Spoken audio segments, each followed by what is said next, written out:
nas suas redes sociais a criação de um aplicativo onde a população vai poder ter informações, enviar informações para o CSI. Esse aplicativo deve também facilitar para a população pedir ajuda. Como é que ele deve funcionar na prática para ajudar a população no setor de segurança? Nicolini, ele não é só um aplicativo para você acionar, ele é um aplicativo que a câmera de segurança, a câmera do celular, vai estar conectada com a nossa central de monitoramento. Hoje a cidade tem mais ou menos umas 1000 câmeras de segurança, tá? O sistema de monitoramento por câmeras foi criado da gestão do Emanuel e minha, chamava COI, depois o Felício mudou de nome para CSI. Mas é isso ampliado com câmeras mais modernas, logicamente. Nós achamos que só ampliar o número de câmeras, que deve ser ampliado o número de câmeras dessas que já existem na cidade, é uma medida positiva, mas não é suficiente. Nós tivemos agora recentemente um caso, também de noite, que uma menina foi abordada, importunada, inclusive na madrugada. Então, o que nós estamos propondo chama-se Guardião Digital. Cada celular, através de um aplicativo, mas você, na verdade, é a câmera do celular que nos interessa. Com um pequeno clique, essa pessoa, numa situação de risco, ou uma situação que ela se senta de risco, ou que ela se sente insegura, ela conecta e a câmera dela passa a transmitir em tempo real aquela região, aquele local, para a central de monitoramento. Então ela está caminhando, a câmera vai apontar a câmera vai estar monitorando, dando segurança a ela. Vamos imaginar que aquela situação se agrave, escale, né? Ela, mediante um acionamento, ou mesmo se não puder acionar um grito ou coisas do tipo, a central de monitoramento que está acompanhando aquilo pode designar uma equipe para até o local, ou mesmo numa segunda etapa, nós estamos prevendo isso, mas eu não prometi na campanha, porque na verdade é uma segunda etapa, pode inclusive ser feito por um drone, chegar mais rapidamente. Então o objetivo é a conexão da câmera do celular com a central. Passou naquele lugar, caminhou 4 quarteirões, está tudo em ordem, chegou em casa, desconecta e sua privacidade estará preservada. Importante, não serão 500 mil câmeras, estarão ligadas 100% do tempo na central. Somente em situações de insegurança. Você conecta a câmera, ela monitora, na sequência você desliga. Candidato, o senhor tem anunciado que se vencer a eleição, o senhor vai arrumar, consertar a Ponte Estaiada, que fica aqui pertinho de onde a gente está, aqui do Colinas Shopping. Mas o que a gente quer saber é, na prática, o que fazer com essa obra de arte, como é chamado todo tipo de viaduto, ponte ou qualquer coisa do tipo, o que fazer para tentar trazer um resultado melhor para o motorista, para a população de São José. Olha, primeiro, são meus adversários, mas eu não acho que foi feito por má fé. O erro da Ponte Estaiada eu não acho que foi por má fé. Eu acho que na correria, né, erraram algum cálculo e, na verdade, os sentidos que, na verdade, teriam que ser privilegiados não foram privilegiados. Então, o que eu vejo ali? Eu sou engenheiro, eu gosto de obra viária, eu já fui com o Emanuel, nós analisamos aquilo com muito cuidado. E ali é o seguinte, são duas ações. Uma que eu posso fazer rapidamente, eu resolvo o problema do congestionamento sem recursos, sem fazer grandes obras, mexendo na parte de baixo, que a parte está congestionada. Ajustando o ponto de ônibus, alagando algumas faixas, pedindo umas pequenas desapropriações e com isso eu resolvo os dois grandes gargalos, que é o acesso de quem vem do Aquários para a Ponte Estaiada. Com isso, eu mexo no tempo do semáforo, eu consigo resolver parte do problema, quem está vindo do satélite, chegando na Ponte Estaiada, e quem está descendo da São João também. Eu acredito que 50% a 60% do problema eu resolvo, no jargão técnico a gente fala, resolve com tinta, ou seja, com pequenas modificações. Modificações, inclusive, que eu tinha sugerido ao atual prefeito, a equipe dele, e por um motivo de ser, eu acho que eles não quiseram fazer para não parecer que tinham errado, eu falei, para com essa besteira, conserta, a população não vai ligar para isso. Eles evitaram de fazer a implantação. Duas sugestões que eu dei para eles, quando nós estávamos juntos, eles acataram, logo no final da obra. Outras, eles não acataram, começaram a fazer e pararam. Eu acho que eles ficaram com vergonha, uma besteira, né? De não fazer, porque, para dizer, teve um erro e tal. Não há nenhum problema quanto a isso. Outra, para você resolver 100% do problema, precisa de uma grande obra, que é lá em cima. Você vai ter que fazer uma outra obra lá em cima para consertar e fazer os sentidos longitudinais, que são sentido sul, satélite, para Urbanova e vice-versa, que são os dois grandes demandas de veículos, né? Então, volto a dizer, com 50%, 60% eu resolvo com tinta, com pequenas obras no primeiro ano. 40%, 50%, de 40% a 50% necessita de uma grande obra. E para fazer essa grande obra eu preciso trazer dinheiro de fora, porque o orçamento de São José não comporta. Ainda na questão de obras viárias, eu me lembro da Via Norte, que foi uma obra projetada no governo do senhor, e que se falava que após essa etapa, que aí está até a ponte do Telespark, teria uma segunda etapa saindo da ponte do Telespark que ligaria a SP-50, sendo uma alternativa para aquela região norte da cidade. Esse projeto ainda existe? Por que ele não foi concluído? Olha, eu sempre fiz muita coisa pensando no futuro. Então, por exemplo, eu construí a Via Norte, dupliquei a Francisco Matarazzo, que é a que vem depois da Ponte Maria Peregrina. O Carlinhos iniciou a Ponte Maria Peregrina, o Felício terminou a Ponte Maria Peregrina, mas não houve, há 2 anos atrás, o Anderson tinha dito para mim que iria fazer a duplicação da Rua Jaguari, que é a subida do final do Francisco Matarazzo, para dar seguimento a essa futura ligação com a SP50. Importante, gente. Grandes obras, não há necessidade de um governo, e nem consegue fazer toda ela. Se cada governo fizer um pedaço, você vai montando esse quebra-cabeça. Lembrando, o anel viário começou com Pedro Ives, ele fez a licitação, não começou, a Ângela iniciou, o Emanuel consolidou o anel viário e ele hoje é uma realidade. Esse eixo ligando ao centro da cidade até a SP50 começou com a minha iniciativa da Via Norte, na sequência a duplicação do Francisco Matarazzo, a Ponte Maria Peregrina, a duplicação dela, e não houve continuidade. Há 2 anos atrás o Anderson disse para mim que ia fazer a Rua Jaguari, que chega no Minas Gerais, Unidos, aí você começa a ligar com a Vila São Geraldo, Bom Sucesso e SP50. Faz 12 anos nada foi feito. Na minha opinião, um grande equívoco da atual gestão, que na verdade não dá continuidade aos projetos de gestões passadas.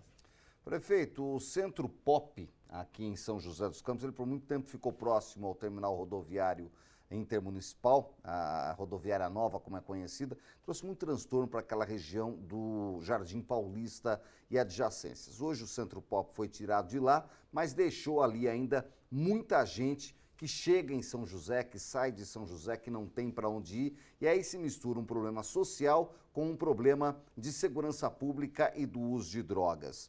Como é que o senhor pretende combater tudo isso e tentar melhorar a situação naquela região da cidade, que é uma região populosa, tradicional, que tem muita gente que tem medo de andar à noite, por exemplo? Olha, você tem esse problema não só no Jardim Paulista, você tem no centro da cidade, no Jardim Paulista, no centro da região sul, no centro da região leste de São José e alguns pontos isolados em outras regiões da cidade. No Jardim Paulista, ele é mais grave, por quê? Porque você acabou de relatar, a parte disso, a própria rodoviária e também na minha opinião, uma vista grossa que a prefeitura faz com esse problema, né? É um problema social, não é um problema fácil, mas você tem que ter coragem para enfrentar. Eu disse outro dia aqui para você que esse problema tem que ser enfrentado com 2 mãos.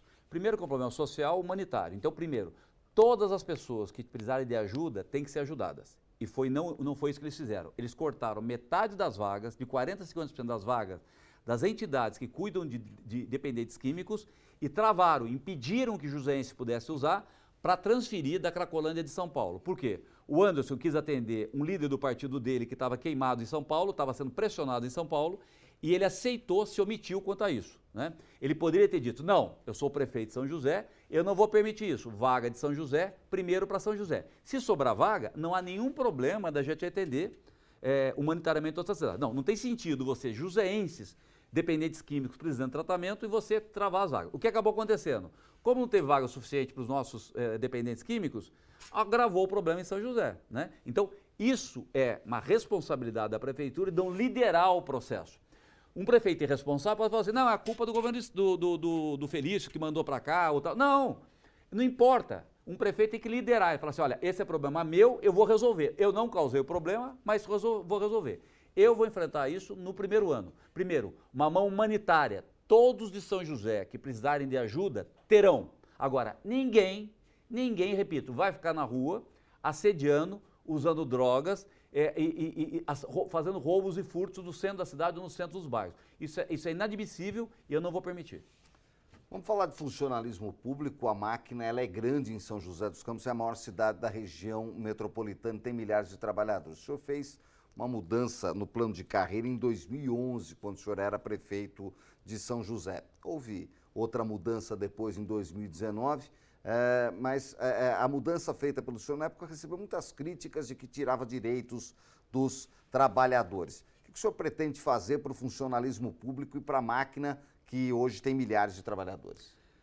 Nicolini, eu fiz o plano de carreira mais moderno à época para São José, demandado em todos os lugares do Brasil. Inclusive o PT hoje fala isso em Brasília, que você precisa ter um plano de carreira que premie o mérito, não somente o tempo. Qual a diferença? Explicar para você. O tempo é o seguinte, o plano de carreira antigo da prefeitura ele só premiava o tempo, ou seja, 2 funcionários, um funcionário e uma funcionária que entraram juntos na mesma carreira, na mesma data, Passado 20 anos, um trabalhador determinado, interessado, estudava, e o outro não motivado, não estava a fim de trabalhar e tudo mais. Passado 20 anos, no plano de carreira antigo, os dois iam ter o mesmo número de aumento, o mesmo valor de aumento, tá claro? Eu mudei isso. Falei, olha, vamos fazer um plano de carreira no qual você introduza a variável, a possibilidade de também premiar pelo mérito, ou seja, aquele que mais estuda, aquele que mais se dedica e tudo mais. Esse plano passado 12, 14 anos, é natural que você tem que rever. Eu tenho conversado com os servidores, ele fala, Eduardo, aliás, fizeram uma modificação depois do que eu saí de lá, e essa modificação foi negativa também. Eles falam, Eduardo, essa modificação nem foi você que fez, foi feita depois da sua saída. É natural, então veja bem, não há problema nenhum para mim rever isso. Vamos chamar o servidor em janeiro, em fevereiro, e falar, olha, o que está funcionando bem? Isso funcionou bem? Mantém. Olha, Eduardo, isso aqui não está funcionando bem porque um funcionário dedicado não está tendo reconhecimento na mesma proporção do que ele está se esforçando. Muda, eu não tenho nenhum dogma, nem coisas que eu fiz, eu sou imutável, ou seja, eu revejo, quanto mais outras pessoas. Então, para mim não tem nenhum problema, vou chamar os servidores, eu tenho um pouco de reclamação na educação, viu? Servidores da educação têm reclamado que o diferencial pelo mérito ficou pequeno, ou seja, ele se esforça, tem um aumento, mas esse aumento é muito pequeno, não há problema para mim, eu revejo isso, mas isso vai ser feito com os servidores, ouvindo que eles sabem o que aperta no calo deles, eles sabem o que pode ser melhorado, e eu vou fazer isso.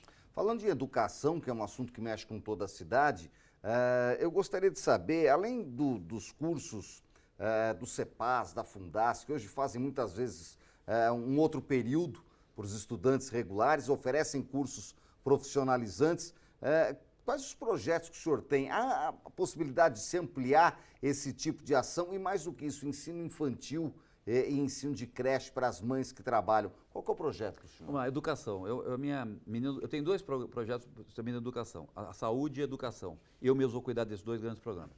Na educação, primeiro, na primeira idade, houve um aumento de vagas em São José de creche, mas o que eles fizeram foi o seguinte, não construíram novas unidades. Eles pegaram uma vaga integral, fizeram 2 meio períodos, tá certo? Isso não resolveu para a mãe que necessita da vaga em período integral. Então, para você ter uma ideia, eu descobri que na zona norte da cidade, uma das regiões mais importantes da cidade, desde que eu saí da prefeitura, não foi construída nenhuma nova creche. Zero. Né? Então, é óbvio que está defasado. Então, vai ter que ampliar a construção de creches. E mais do que isso, Nicolini, ampliar o número de vagas para período integral. Muitas mães trabalham em período integral e necessitam do período integral. Reconheço que algumas mães, meio período resolve, mas algumas não. Então você tem que dar esse apoio. Depois, na sequência, no ensino fundamental, eu vou entrar fortemente com um programa complementar que é esporte e cultura dentro da escola. Eduardo, mas tem uma aulinha de flauta, outro dia fui no Honorato, falar que tem uma aula de taekwondo aqui uma vez por semana. Não é isso que eu estou falando. Nós vamos levar muitas modalidades esportivas e muitas modalidades culturais dentro da escola no contraturno, para complementar a formação das nossas crianças. Então eu cito, por exemplo, esporte, eu vou levar basquete, vôlei, futsal, que já tem a quadra, né? Mas vai ser de uma forma obrigatória, de um jeito que as nossas crianças tenham contato com essas mais variadas modalidades esportivas. Depois, se elas quiserem seguir, olha, eu quero fazer mais, com mais frequência, não há problema. E o outro será modalidades de cultura. Eu vou levar dança, eu vou levar música. Inclusive, algumas pessoas, Eduardo, mas você vai levar música, vai fazer barulho na escola. Não. Hoje existe a possibilidade de levar uma bateria, isso, com fone de ouvido, só o professor e o aluno vão conseguir ouvir, ou seja, você não atrapalha, era impensável, viu, Eduardo, como é que você vai ensinar bateria, violão e guitarra numa escola? Era impensável alguns anos atrás, hoje é possível, então eu vou levar isso, né, para os nossos alunos terem contato com baixo, bateria, e por quê? No caso do esporte, Nicolini, os profissionais não são difíceis de recrutar, eu contrato mais professores de educação física, eu vou reforçar, professor de educação física, se prepare, viu, vai ter muito emprego para você em São José, e vou valorizar a sua profissão. Mas na questão da música, não existe uma quantidade grande de professores, por exemplo, na Fundação Cultural. Sabe onde eu vou recrutar? Nas nossas igrejas. Todas as igrejas cristãs, católicas ou evangélicas, têm um grande número, milhares de músicos amadores, né, que têm condição de serão contratados pelas nossas escolas para ajudar os nossos alunos. Eu quero que eles tenham contato com flauta, com guitarra, com bateria, porque tudo isso, Nicolini, tanto o esporte quanto a cultura, ele permite uma maior capacidade cognitiva. As crianças vão ter uma maior capacidade de formação do seu cérebro e vai melhorar o rendimento dentro da sala de aula. Eu dou o meu exemplo. eu fiz esporte desde cedo, né? Eu fiz basquete, vôlei, futsal. E eu sempre fui um bom aluno na sala de aula. Então não é verdade que se o aluno faz esporte, ele vai ser um mau aluno na sala de aula. Não! Ele vai ter o corpo dele mais sadio, ele vai ser uma pessoa mais tranquila. Quem faz esporte, invariavelmente, é uma pessoa mais tranquila, com menos ansiedade. Então eu quero levar esses 2 programas para dentro das nossas escolas. O senhor recebeu nesse segundo turno o apoio do candidato Dr. Elton, que foi o 3º colocado no primeiro turno das eleições. Uma das bandeiras dele na campanha foi falar em verticalizar o Hospital da Vila, o Hospital Municipal de São José dos Campos, que é imenso, mas é um hospital horizontal. O senhor comunga dessa ideia? O senhor acha que isso é possível fazer? Mais do que isso, falar um pouquinho mais dessa saúde que precisa atender toda a cidade. Olha, eu na verdade fui muito responsável com minhas promessas, porque eu não sei quanto vai ter dinheiro na prefeitura, dado que o Anderson está deixando um calote de 500 milhões para o próximo prefeito pagar, sem contar os próximos 500 milhões vão vencer no próximo mandato. Então, eu tive muita responsabilidade. É uma boa ideia a verticalização. O Hospital Municipal, para quem não sabe, foi eu que dupliquei ele de tamanho. O hospital era velho, era um pronto-socorro, transformou um hospital e eu dupliquei ele de tamanho. Não tem mais como ampliar nesse modelo, você tem que verticalizar. Então a verticalização, eu já estive conversando com os especialistas, inclusive médicos lá, nós vamos fazer o prédio paralelo, você sobe um prédio moderno e aí você consegue depois reformar a atual estrutura. Então isso é possível, é a única saída, é ampliar. Mas vou dizer para vocês, olha o meu estarrecimento ao ser candidato. Eu achei, depois de sair da prefeitura, a rede tinha se ampliado, né? Primeiro, não ampliar a rede hospitalar de São José, nada. Eu dupliquei o hospital municipal, eu negociei com o governador a vinda do hospital regional, foi uma conquista minha. A inauguração se deu anos depois, mas porque eu já tinha saído da prefeitura, mas foi eu que conquistei. O Luci Monteiro fui eu que pedi ao governador, o AME fui eu que pedi ao governador na época, as 2 últimas UPAs foi iniciativa minha, do Campos Alemães e do Putim, e nada foi feito nos últimos 12 anos de expansão da rede de saúde. Então nós vamos ter que voltar a investir em UPA, vou ter que voltar a construir UBS, né? E eu prevejo uma verticalização sim. O doutor Elton, eu já sabia que era necessário, eu só não quis prometer, porque eu estava com medo se tinha o dinheiro ou não, mas é natural que a gente tenha. Vai ser difícil fazer com recurso de orçamento, viu? Porque um prédio custa caro. Mas existem recursos em Brasília e em São Paulo para a construção de hospitais. E o custeio é nosso, não há nenhuma dúvida. A prefeitura vai continuar tomando conta do hospital municipal. Questão do transporte público, candidato, o senhor já falou aqui em debates, em entrevistas, inclusive aqui na Band, que pretende fazer já no primeiro ano do seu mandato, caso o senhor vença a eleição, a licitação que está enroscada para ser feita. Agora, o que a população quer saber é como é que vai ser essa licitação. Vai ser tudo ônibus elétrico, vai ter ônibus a diesel? O senhor é a favor da energia limpa? Para que caminho o senhor pretende desenvolver? Eu sou a favor da energia limpa, ela é inexorável, ou seja, é uma coisa que ela veio para ficar. A velocidade de implantação disso é que vai depender do mercado, ou seja, o custo disso, porque o limitante é a tarifa. A limitante é quanto custa que o cidadão consegue pagar pela tarifa de ônibus, né? O grande erro do edital do Anderson, e por isso que ele não termina, ele sabe que está errado, eu falei na sala dele, eu tive com ele prometeu para mim que ia fazer a concorrência, Eduardo, eu vou mudar o edital, né? Está errado, eu vou tentar mais uma vez, e ele ficou tentando várias vezes, por quê? Ele está sem coragem de dizer para a população, ele vai falar depois da eleição, que a tarifa que vai dar essa licitação dele aí é R$10, R$ 9,50 a R$10. Como ele descobriu que na verdade é inviável, ele faz de um jeito para não terminar, né? Depois da eleição vai dar uma notícia para você, viu? Ele vai ou mudar o edital e voltar atrás, ou na verdade dizer que é R$10, né? Então, é Dilma, nós estamos tendo um problema da Dilma 2. Todas as más notícias estão deixando para depois da eleição. Eu vou fazer o edital, serão frotas 0 km, o maior número possível de ônibus elétrico, hidrogênio, que nem eu falei, até voador se tiver não tem problema para mim. Mas o limitante é o seguinte, as viagens têm que ser eficientes, tem que ser de um jeito que o cidadão e a moradora, a dona de casa, chegue o mais rápido possível no local de destino dela, né? Segundo, frota 0 km, com ar-condicionado, dando condição digna para as pessoas que vão usar o sistema de ônibus. Não adianta nada até hoje, uma propaganda danada da linha verde, são 12 ônibus elétricos, comprados a peso de ouro, a prefeitura, em vez de deixar para as empresas de ônibus, quebrou o galho delas, comprou com o dinheiro do orçamento, maquiando a situação, parece que é das empresas, não, viu? Você pagou do orçamento esses ônibus. A empresa podia ter comprado 12 ônibus e 340 ônibus do sistema antigo. Está errado. É injusto com o pessoal do Barrinho, do Bom Retiro, é injusto com o pessoal do Canido 2, que fica com ônibus velhos. E a propaganda falando os ônibus elétricos novos, né? Quem quer ser justo vai colocar o mesmo padrão de transporte em toda a cidade. Eu vou fazer a concorrência de ônibus no primeiro ano, com a tarifa justa, uma tarifa execuível que caiba no bolso do cidadão, mas um sistema eficiente. Eu já fiz isso em 2008 e tenho coragem para fazer agora de novo. Por fim, para a gente fechar, a Câmara Municipal, a gente viu os vereadores que se elegeram, a maioria seria hoje contrários ao seu grupo político. Como é que o senhor pretende lidar com isso? A diferença foi eles elegeram 9, nós elegemos 8. Aliás, a campanha mais eficiente foi a nossa, nós elegemos 10% da nossa chapa de vereadores. Mas eu tenho, na verdade, um bom relacionamento com todos os vereadores, então eu não vejo esse problema. A esquerda ficou muito pequena, ficou com 2 vereadores, 19 vereadores são vereadores de centro-direita ou de direita, eu conheço quase todos eles, eu conheço 90% deles, eu tenho certeza que como eu sou um cara que trabalha muito forte e não fico olhando com essas picuinhas que eles fazem atualmente, como eu trabalhei sempre pela cidade, eu nunca tive problema com a Câmara de Vereadores. Eles me ajudaram porque eu só trato com eles problemas da cidade. Olha, nós vamos fazer isso pela cidade. Então, eu nunca pensei, vem cá que eu quero saber o que é melhor para mim e tal. Eu nunca fiz isso. Por isso que eu tenho um grande respeito por todos eles. Perfeito. Eu queria agradecer Eduardo Cury, candidato à Prefeitura de São José dos Campos. A eleição é domingo, candidato, boa sorte. Obrigado pela presença mais uma vez. As sabatinas seguem aqui no Brasil Urgente e Vale. Amanhã, o entrevistado é o candidato aqui de São José dos Campos, Anderson Farias, do PSD. Agora um rápido intervalo, eu volto já. A maior cobertura das eleições 2024 está na Band. É olho no voto e olho na Band.